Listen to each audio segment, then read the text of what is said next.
Do you wonder if others are dealing with the same project management challenges as you? Not sure where to turn for guidance and leadership? Office hours are in session as we discuss project management and PMOs with global leaders, hearing their story and learning their secrets to success. Our goal is to empower you and help you elevate your PMO and project management career to new heights. Welcome back to Project Management Office Hours with your host, PMO Joe. Welcome, everyone, to Project Management Office Hours. We're the #1 live project management radio show in the United States, broadcasting to you today from the Phoenix Business Radio X studios in Tempe, Arizona. I'm your host, PMO Joe.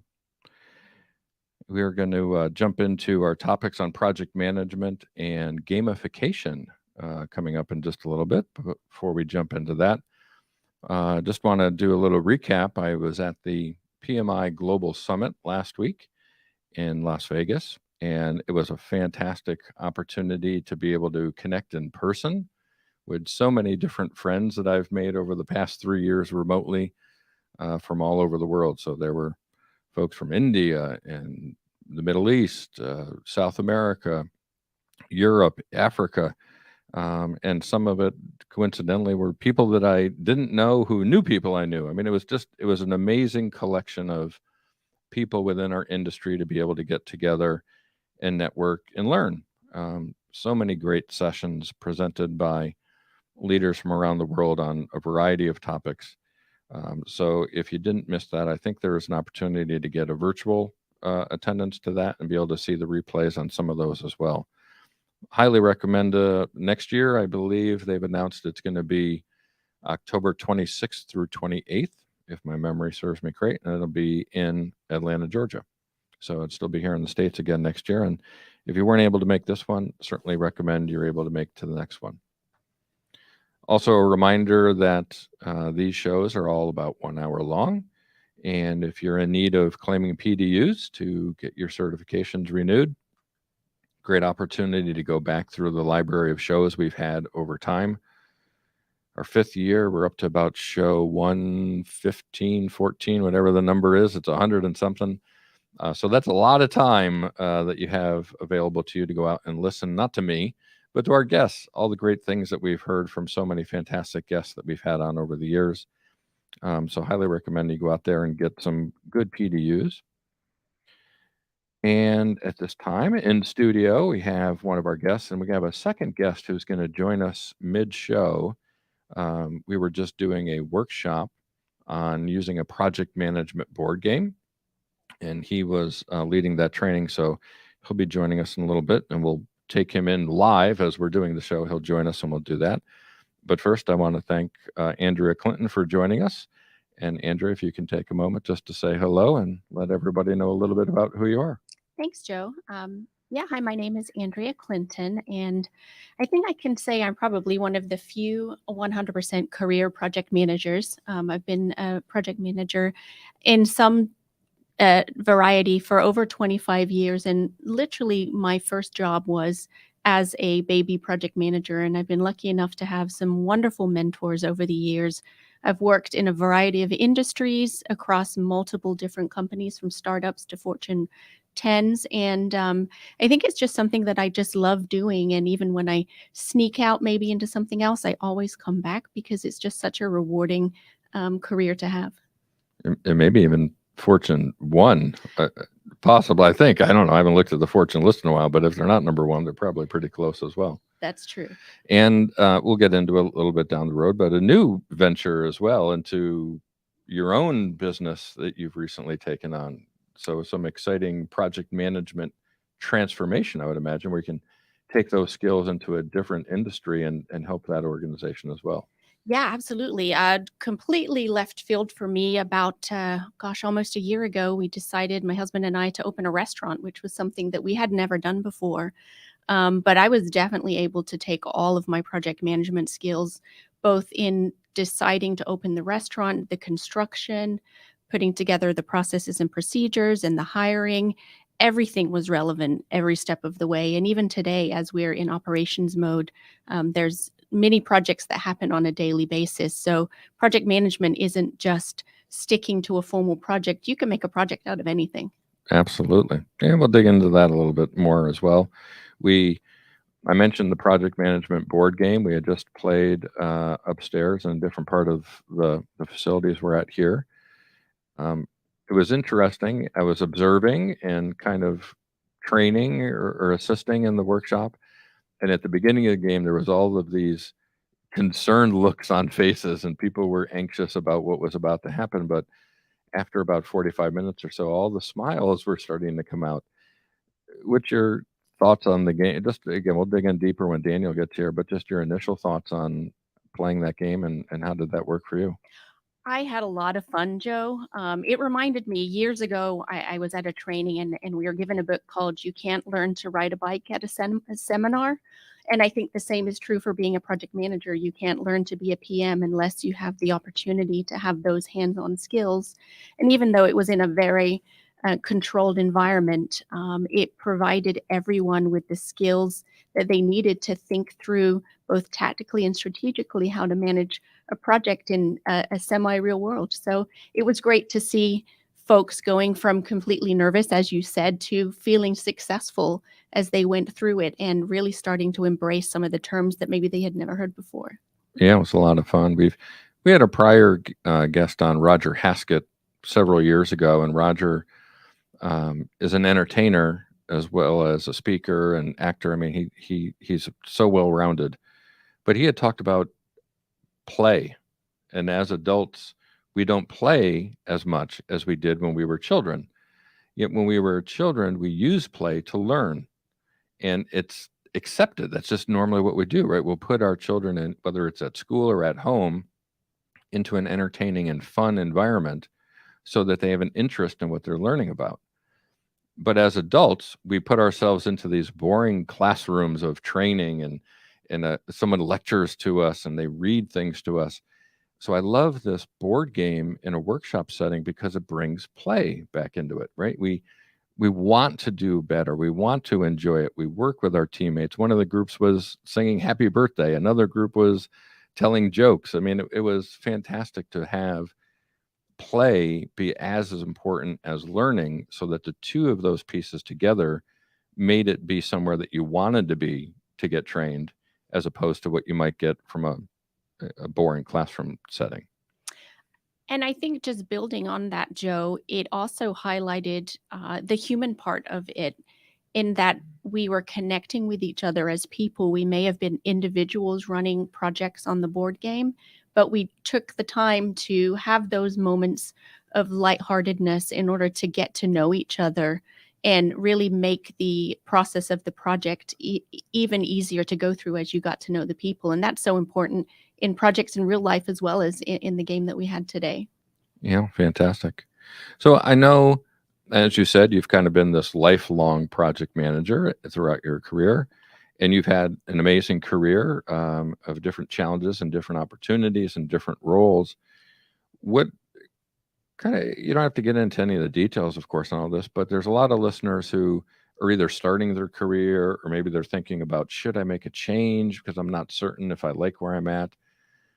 From your experience, what's that journey been like for you, and what sort of guidance would you offer up to folks who are maybe stuck, maybe thinking about something new, maybe starting, right?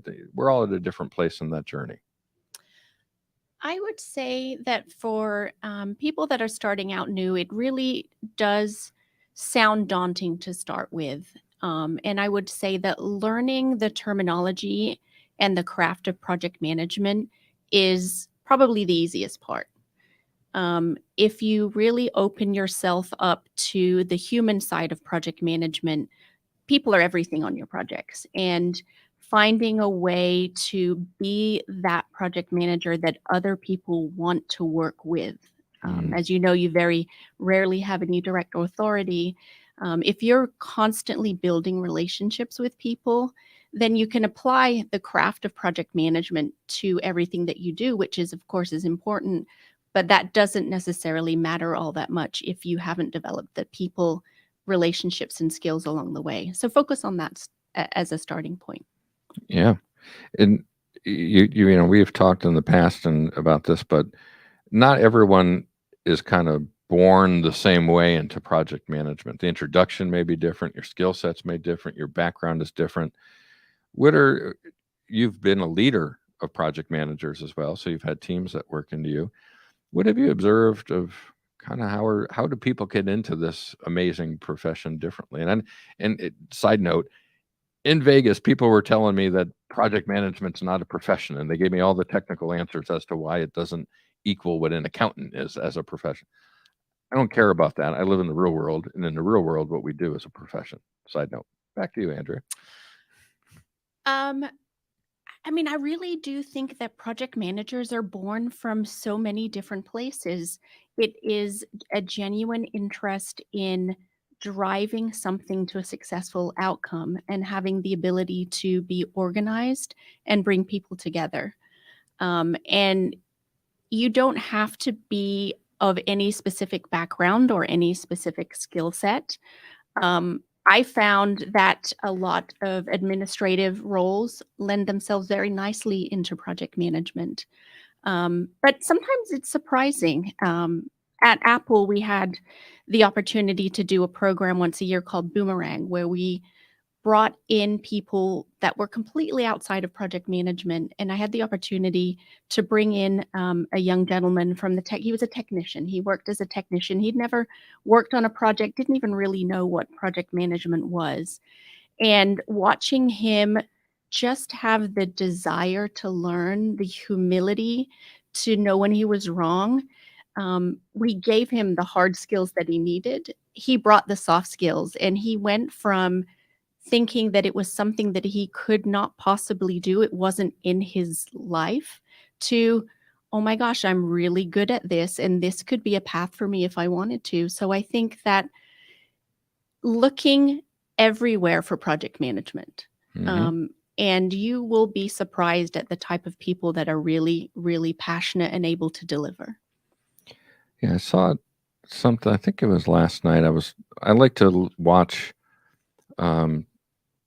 short Instagram stories on Kobe Bryant and for inspiration. And I mean, here's one of the best who ever played in his profession. And of course, unfortunately, he's passed, but whoever's controlling his social media accounts is allowing him to live on. And there was a comment somebody else had talked about where, actually, this one was with Gary Vee, but it was about Kobe Bryant. Gary Vee had said, give young people a chance. When Kobe Bryant was 19, he was one of the 10 best basketball players in the world. We didn't have to wait till he turned 35 to reward him and let him play and let him be the all-star.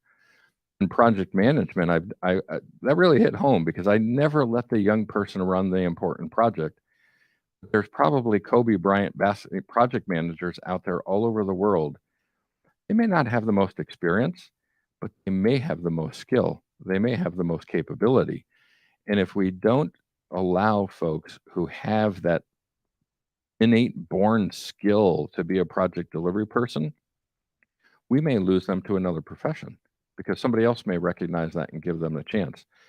Have you experienced some of these Kobe Bryant like young project managers, or have you fallen into maybe that trap that I did of you're not quite experienced enough, so I'm going to give it to the more senior person? What's been some of your experience with that? I mean, I would say, ironically, today, two of the people that had come along with me to the gamification today, both of them had almost no project management experience. In fact, our restaurant general manager came with me, and she has no project management experience.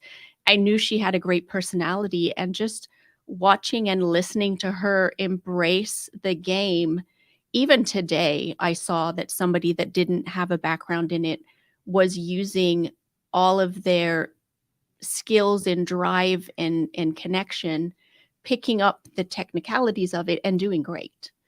So I think just even today, I saw something unexpected. And certainly through my career, one of the things that I feel very strongly about is raising up the next generation of project managers and allowing them to be in situations where they can fail in a safe environment.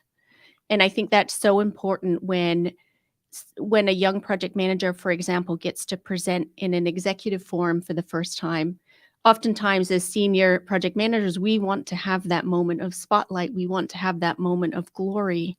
Allowing our young project managers to do that for the first time earlier in their career, that gives them confidence that Mm-hmm. they can succeed across different types of stakeholders.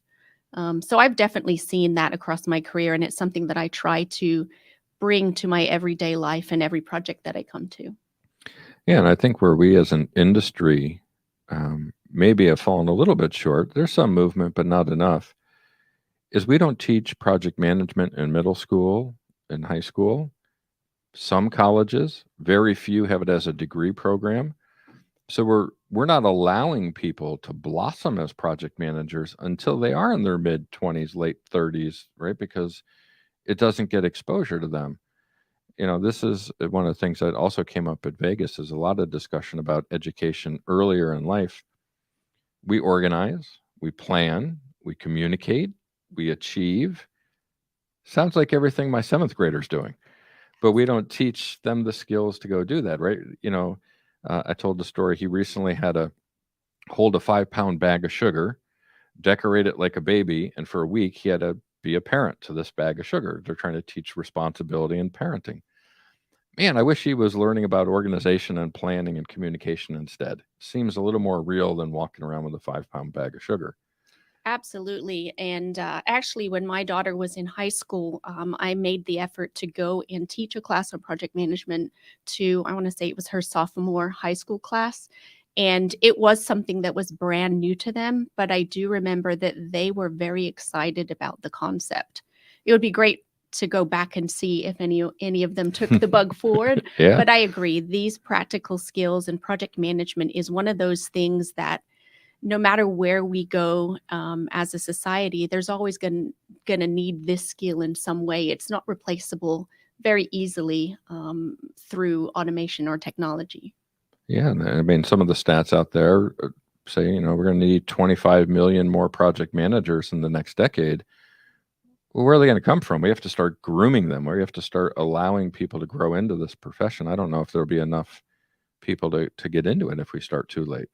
I definitely would agree. I'd love to see more of the schools have this as some type of an elective class. Yeah. I'd definitely be on board to help out there. Yeah. I think just like Bob the Builder, right? When we're teaching our kids, here's a children's book and cartoons and all that stuff about an interest in construction and building. Well, Bob the Builder is almost a project manager. I mean, there's some transferable skills there. So I don't know. Maybe we'll be getting PMO Joe children's books coming out that would be awesome. Soon. Who knows? I have no idea.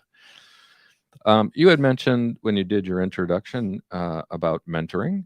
And I know you had spent some time on the board of directors with VPMMA, of course, close to our heart for mentoring for veterans. What's your interest in mentoring, and how has it helped you in your career and giving back as well? I think that coaching and mentoring is one of the most important things that I do. I genuinely enjoy working with any project manager that is looking to grow.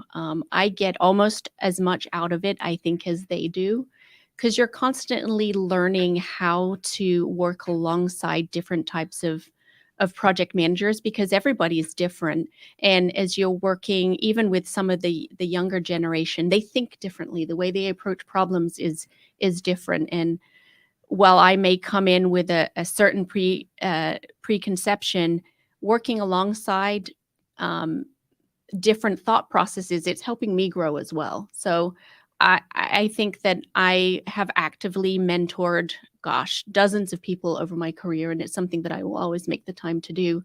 And I encourage every project manager to do that. I don't think you're ever not experienced enough to have something to give.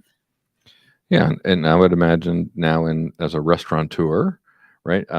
I'm guessing you're probably seeking out some mentoring or coaching or guidance from people who are more experienced in that space than you are, because it's also not just the receiving and the giving, it's the shared experience and how to be able to open up a network of people that you may not have had access to before. So I strongly support that as well. I think we, especially in our profession, where we just talked about maybe not the experience at a younger age with learning. If we all pick this up a little bit later in our careers, we've all had similar experiences. How can we share that and help the people that are coming along younger? If you can, just a moment also on veterans, right? And some of your experience with helping veterans from a mentoring perspective and getting into project management. What was that experience like for you? Gosh, that was such an exciting experience, Joe. Working with veterans as they're coming out of their service career and helping them find the parallels between their military experience and corporate America. And oftentimes it takes a minute to help them understand that a lot of what they're doing is, in fact, project management under another name. And being able to work with some of these veterans and help design education for them so that they are able to seamlessly transition into a project management career through an avenue that they didn't think was possible. There's definitely lots of services available to veterans, but certainly working with VPMMA was a great experience because there were so many project managers that were wanting to work with veterans and help them on their journey in some way. And I would say that to any hiring manager out there, if you're ever looking at a resume from a military career person, look beyond what you might be reading and read between the lines, because the skill set is always there. Yeah, there may be some Kobe Bryants in that mix. Absolutely. that unfortunately weren't on the basketball field, right? They were in the military space, and it's amazing talent that goes into the military and the training that they receive and the situational awareness that they have. I wholeheartedly agree that giving them an opportunity to show that sort of capability in the corporate setting where their resume really isn't ideal for what you would normally hire, I don't think you'll be disappointed. There's so many fantastic people that come out of the military each year. Part of that, right, is aligned to leadership, right? And thinking we as leaders, giving people chances, finding out who can excel in what opportunity. How, through your career, again, starting out as a individual contributor and then working your way up through management and now owning something, right? Has leadership changed in your eyes? Have you kept learning through leadership? I mean, what are these different situations provided for you personally? Gosh, I think leadership is one of those lifelong learning opportunities. You may think you know the answer, and then you'll see a new perspective. Something will shift in culture, in pop culture, and you'll realize that you have to tweak your leadership in order to meet the moment, to meet the person. Right now at the restaurant, I work with 12 or 13 teenagers. And that's fun. That is a whole new experience for me. And again, tweaking my leadership to how they learn and how they want to be led. So I think that I encourage project managers to focus on leadership learning, read the books, read the articles, find seminars to go to, because you never know when you're going to find that leadership technique that might make the difference in success or failure on a project, because you need that connection with someone. So, not trying to put you on the spot on this one, but we're live on the radio, so putting you on the spot. Differences leading a team of teens versus a team of corporate professionals at Apple. Two very different business settings. How do you play on different skills as a leader to be able to serve each of them the way they need to?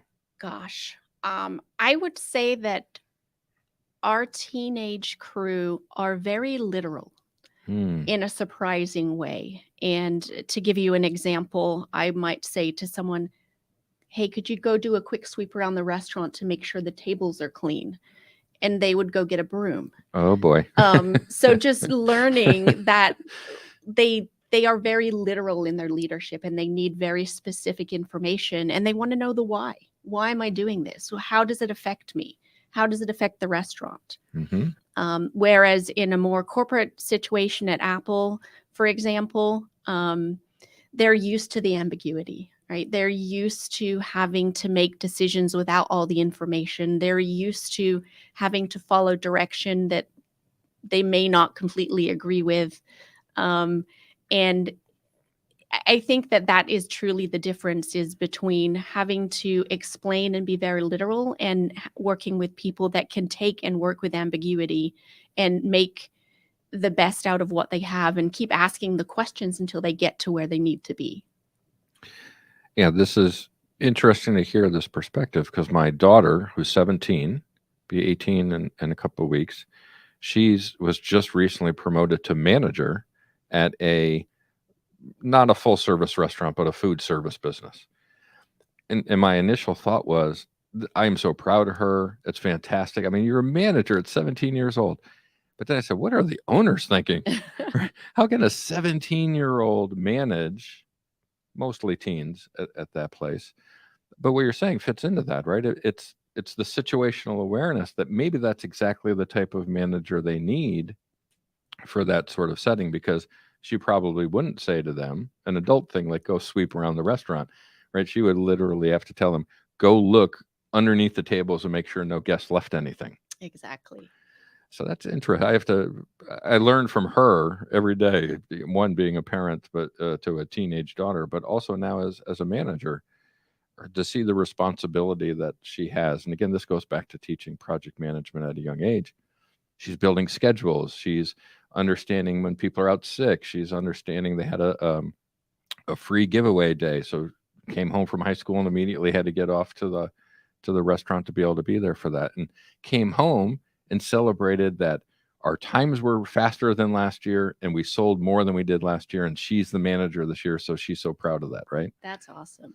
So to be able to hear that is, you as a leader into that industry, it's good to be able to hear your perspective on that as well. Absolutely. So the other thing that we find out as leaders, right, is that we're confronted with situations all the time, and we just usually react to what we see on the surface. But oftentimes the surface isn't what really happened. What's your experience again, because project managers deal with this all the time, right? It's John didn't do his task. Well, we react to the task being late, but we don't know what happened. And with team dynamics, it's really important to understand that. I think, Joe, that as project managers, what we learn to do is to train ourselves to think about 6 steps beyond where you are right now and not stop at the easiest answer. And one of the techniques that I've used with teams that I've managed and other folks is the and what technique, or the and then technique. And so if you were to ask a question and the answer is pizza, and then what? Well, and then the pizza does this, and then what? And keep asking the and then what question until you can't possibly answer it anymore. And if you're training your mind to have that critical thinking, I think that is a really hard skill to learn. But once you grasp it, it's something that you never let go of. Mm-hmm.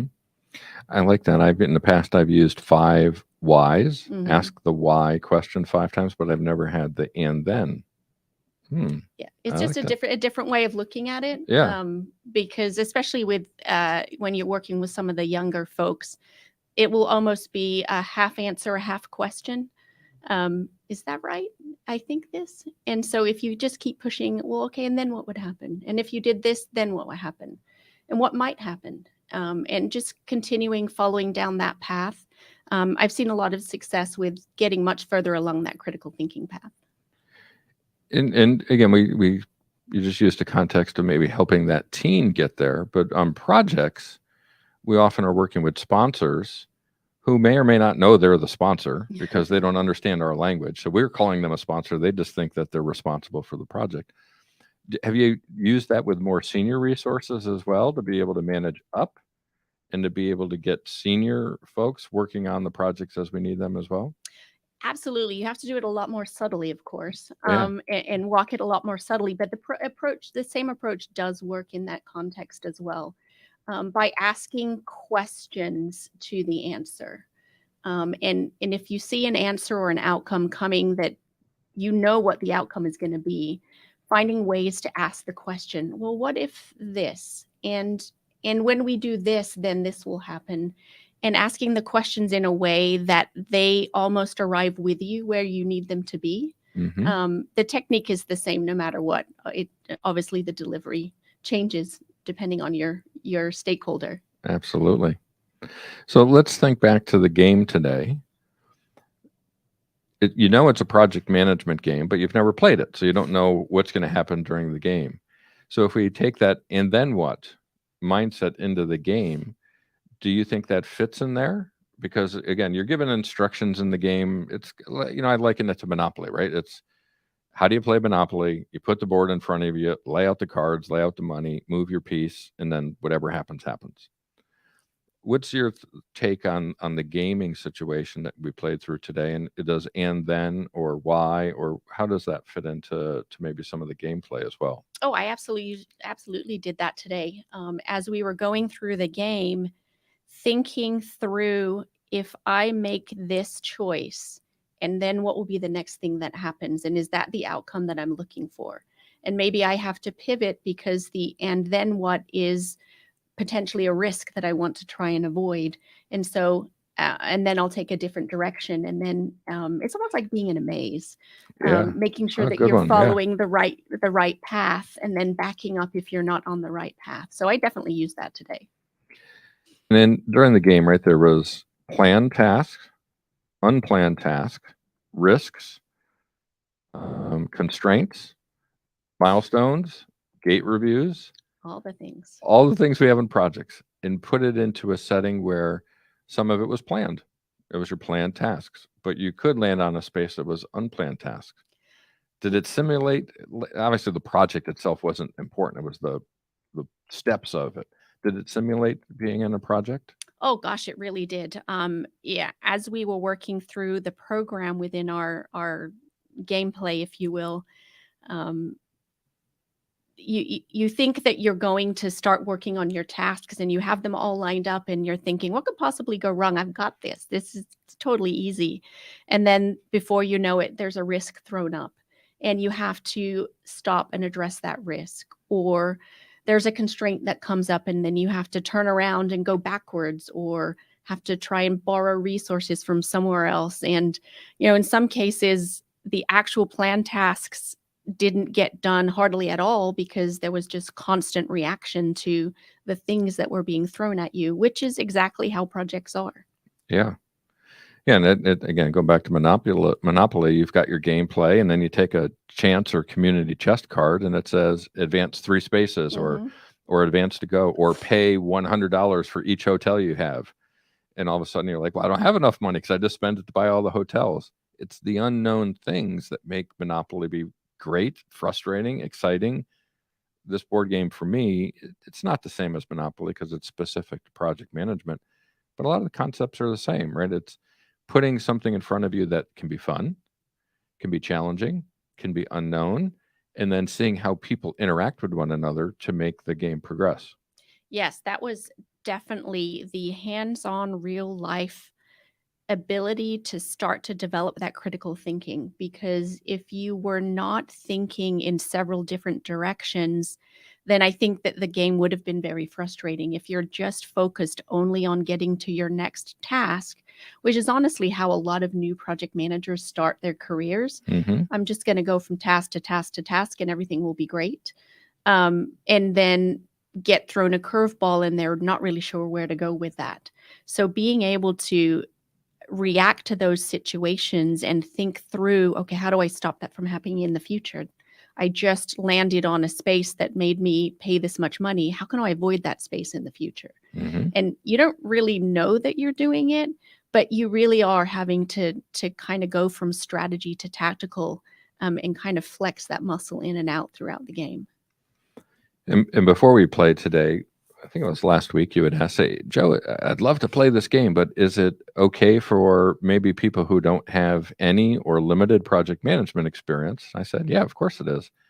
Now that you played, what do you think? Was I right? Oh, absolutely right. I mean, there's definitely some of the terminology that if you're not familiar, you might take a moment. Sure, But yeah. I mean, I personally brought with me today, as I said, 2 people that didn't have any project management experience. And they not only enjoyed the game, they thrived through it. And I haven't had a chance to debrief with them yet, but I think that the outcome is going to be, that was awesome. And I would strongly encourage, if you're on the fence about playing the game or joining a session, I would wholeheartedly recommend it for any teams. Take the flip side of that. You're super experienced, PMO director level, owner of a business now. Was it sophisticated enough for you? Did it challenge you? What were your thoughts from a very senior person's perspective as well? Yes, absolutely. I was challenged the entire way. It takes you back to having to flex the muscles that you sometimes forget when you move into leadership. And it felt good to sharpen those skills. I felt that there were things that I had forgotten or maybe wouldn't have thought about had I not been in that situation today. So I definitely learned a lot about it, and it gave me the opportunity to have talking points with other team members that we can take into the future as we even talk about what happened in the game and what was your experience. Yeah. So again, you've been around the block once or twice with all of this, stepping away from the game itself and now thinking just about mentoring and coaching and leading younger project managers, as we've talked about. What's some advice for folks who are either thinking about project management career or maybe just at the beginning of their career? Stay humble. Honestly, stay humble and be willing to learn. One thing that I often say is be willing to look foolish, because you're going to be put in situations where you're working on a project where you don't understand the technology, and you're going to have to try to find a way to ask the questions, which may not be always the right questions to ask. And then remember that in general, people are there to want to see you succeed. And that even though you may be feeling a little unsure in the moment, generally humanity wants to help other people, and they're going to want to catch and help you move forward. So don't hold back because you think you don't know it. Embrace it and just jump into it, knowing that someone's going to help you move to the next step on the game board. Yeah, it's interesting because I've worked with a lot of young project managers as well, and a lot of them are afraid that they think somebody else is competing with them, right? It's me, Bob, and Susie are all juniors, and only one of us is getting promoted, so no one's going to help me. I have to be watching out for my own back. But your counseling is, no, we're actually trying to help all of you, right? Absolutely. I mean, and certainly there's always the anomalies, but in general, I have always found that people want to help other people. And it may feel like you're in a competition in the moment, but ultimately the team is going to win together. And you'll be surprised in what ways you're willing to help other people and what ways they're willing to help you, even if it's just from observing and learning. Yeah, I agree with that. I believe in co-opetition. Oh, I love that. As opposed to competition. I love right? that. Because ultimately we're all trying to help the company be better, right? And we all succeed when that happens. So how another part of project management that I like to talk about on the show is risk taking. So many people are afraid to make that next leap, afraid to try a different project or a different industry or a different company. You just made a giant leap from corporate world to ownership. How risky was that for you? How comfortable were you? What did you learn from taking a risk that you may have benefited from your prior experiences to help you be able to do that? I think I was in a little bit of a different place, Joe, because I've taken great pains to never specialize in any industry throughout my career. And I truly believe that the craft of project management can be applied to anything. It's the learning curve and how quickly can you come up to speed in the next thing, the next technology.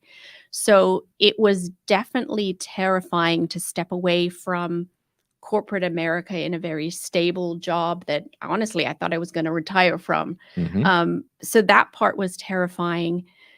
After I had made the decision and started to embrace the process of managing the project that was opening a restaurant, it became very freeing. And honestly, the thing that I have loved the most about it is being able to work alongside the young people and be a place that they're going to learn as a springboard for whatever it is that they do next. And every day there is some element of project management that comes into play. Yeah. I remember one of our VPMMA board meetings, you were actually, I don't know, it was DC or you were somewhere training. Yes. You were in your kind of restaurant shirt and everything, and you could see all the action going around in, I guess, like the training kitchen that it was. And I was thinking to myself, only a project manager could be pulling this off, right? It was to be able to have all this multitasking going on, to be able to stay on task, to be able to make sure that nothing was falling down, to be contributing to what you were doing, leading over a team. And I was like, yeah, project management. I love it. Absolutely. Definitely have to think in 1,000 different directions at the same time. Yeah. So from the restaurant versus corporate, a lot of similarities. You've talked about running projects every day, but are the projects different? Like, what about the new experience for you? Are you learning? Because again, we're lifelong learners, as you mentioned. So what are you learning now that hopefully everything works out great in your restaurant? But if you choose to get back to the corporate life at some time, what would you be able to bring back to the corporate world that you learned now? Gosh, that's a great question, Joe. I think really what I would bring back is the ability to be confident that no matter what's thrown at you, there is an answer. And even when you're feeling at your most uncomfortable, that if you just keep thinking through the problem, that there is a way. Because I think sometimes in the corporate world, it's so easy just to say, well, we didn't meet that milestone, so let's just move back 3 paces on the board. And realizing that now that I'm running my own business and that I had to be open by a certain date because everything was lined up, we couldn't move back 3 paces. And there was a way to figure it out. That in corporate America, there's maybe a little bit more of a cushion, someone to catch you if that doesn't happen. You're late, well, we're probably all going to be very disappointed in the project team, but nothing's going to really happen. Yeah. Whereas in this experience, I knew that there was no one to catch me, and I had to be able to keep pushing forward. And it was freeing to know that I had the answers inside me all the time. Yeah, that's a great analogy. I watched a show, The Actors Roundtable, and there was a group of actors being interviewed, and it was Robert De Niro and Adam Sandler and Adam Driver, Tom Hanks, Jamie Foxx, and Shia LaBeouf. So some really amazing actors all at the same table talking about everything. And the facilitator, the host, had asked everybody, what do you wish you knew when you were younger and what you know now?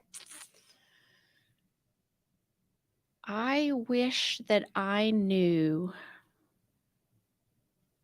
I really do, Joe, go back to, I wish that I knew that people were there to support me. I think that if I think back to the very beginning of my career, I felt like I was there by myself, and that any decision that was incorrect, any move that was wrong, it kept me in a place of fear. And it probably kept me from taking smart risks, from asking questions in a meeting. There was just as an early in my project management career, just being afraid to make mistakes. And knowing now, as I embrace as a project manager and a leader, and I see all around me, that people really will support you. And it's okay. It's okay to make mistakes, and creating an environment where it's safe to fail. Yeah, that lines up out of that great acting crew. Tom Hanks his response was, "This too shall pass." And it was, when times are great, this too shall pass. When times are bad, this too shall pass. Don't ever get caught up on the peaks and the valleys. Know that it's a journey, right? And over time, you're going to be able to get to that different destination. So that's kind of where I was at the same thing. I was always afraid to make a mistake because it wouldn't let me continue on the journey. What I've realized now as I'm much grayer is that those mistakes are part of the journey. They actually help you get to the destination. Absolutely. And the other piece of that is the ability to move on. I think that sometimes as project managers, if you do have a misstep, you tend to think about it over and over again, and you carry it with you and you make it part of your story, and just driving the ability to move on. I made a mistake. I'm going to learn from it, and I'm going to move on, and I'm not going to carry it with me. I think that is huge. Yeah. And we've been joined by Daniel Zitter. I had Hi, mentioned everyone. that he was going to be joining us. He's come down after leading the board game workshop. Daniel, if you want to just take you've been a guest in the past, but Yeah. some of our listeners may not have seen that show yet. So if you could just take a moment to introduce yourself and tell everybody a little bit about who you are and what you do. Sure. So my name is Daniel Zitter. I've been a project management consultant for almost 20 years now. Started out, I'm an industrial engineer. I started out working, working for Intel plants around the world. I started in Israel, and then I moved to the States for a couple of years. And in a lot of the organizations I've been part of, setting up PMOs, teaching project management, actually manage some projects on my own and some programs. And today we do a lot of training. So that's a lot of our focus. And 9 years ago, we decided to develop this board game, and that's how we got here today. We played the board game. Yeah, fantastic. And Andrea was sharing her experience on it, all positive reviews at this That's point. great. But I'd also earlier in the show mentioned the PMI Global Summit in Vegas. You were there with your partner Hamutal, Yeah. and you guys had a booth set up at the summit to show the board game. Yeah, that was so exciting. I mean, we expected the board game to be somewhere people want to talk about things. We didn't expect that much interest that we got there, so that was really, really exciting. We actually we had 4 people on the booth with us. We had Brandon Thornton and we had Bruce come over, and their partners, and they wanted to come over and be with us there. And there were times that the 4 of us were talking to different people at the same time. But the novelty of a board game for project managers, I think that's what really made people stop on their steps and say, okay, what is this? So that was a really great experience there. And happy and excited to say the PMO squad is a U.S. partner for you guys. As you mentioned, you're in Israel now. Yeah. So for organizations that want to have a fun team building workshop that's actually connected to what you do, instead of these, hey, let's build a catapult together or let's build paper airplanes. Yeah. Those are fun. There's value in that. Definitely. But this one, you can have fun and have it be connected to our profession. So right. certainly reach out to the PMO squad and we'd love to help you with that. Yeah. So not only do you get to play the game, you also get to talk about project management, and you get to convey your ideas and things that you want to discuss with your team through the game. So that's really a lot of the fun part. Another part out of Vegas was there was a professor or 2 professors, one from Israel, one from University of Virginia, right, who used the game as part of instruction. Exactly. And you played the online version of the game during one of the sessions there. And it was fun to see just audience members get randomly voluntold that they were now playing the game. Yeah. What has been your experience with academia as well as corporate setting for the game? So we have a lot of different colleges and universities around the world that play the game. We play it with the University of Edinburgh and the University of Tel Aviv and Darden University and so on. We have a lot of universities, and what they use the game for is, so a lot of the professors say we don't have time to allow people to play the actual board game during the sessions, but we want them to have the experience. So we came together with the online game where the students can play at the beginning of the course, and then they actually get a score. They get, from 1 to 100, they get a score on how well they've done, and they also get a detailed report on what they've done there. So both they and their professors know what maybe they need to focus on when they're learning the course. And then towards the end of the course, they play again. And obviously they do much better. And, sometimes they don't do as well, even at the end of the course, but that doesn't really matter, because all we want to talk, we want to be able to talk about things. We want to raise the issues, want to make sure that they understood that they learned something even from the second time they played. So I don't really care if they only score 60 or 70. That's fine with me, as long as they understand why and what they should do in real life on their projects. So again, all we want to promote is learning. We want to promote it's not all about the game. The game is a means to an end. It's not the end. So we want to be able to use that for learning. So that also works with the online game. And that's great. That's a great opportunity for people that don't have the time to get together and do that. And Christine, who's listening, was talking back about Andrea's comments about people supporting you. If you have your goals and purposes, people will support that. So thank you, Christine, for listening and commenting on that as well. We're getting close to time here. One other question for Daniel I'd have is, every time I play Monopoly with my family, it's a different outcome, right? And I think the intent of the game, to your point, is the game is the means to the end. So do you see different outcomes every time you lead these workshops? And what are some of the key things that are like takeaways for you? So I'll just give you some examples. So yesterday we played here at the Intel site.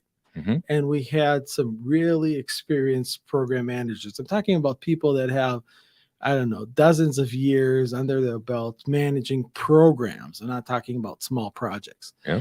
And it was amazing to see the way these guys played, because from the get-go, they got to really advanced levels of the game. So for instance, immediately they understood that they're part of the same program.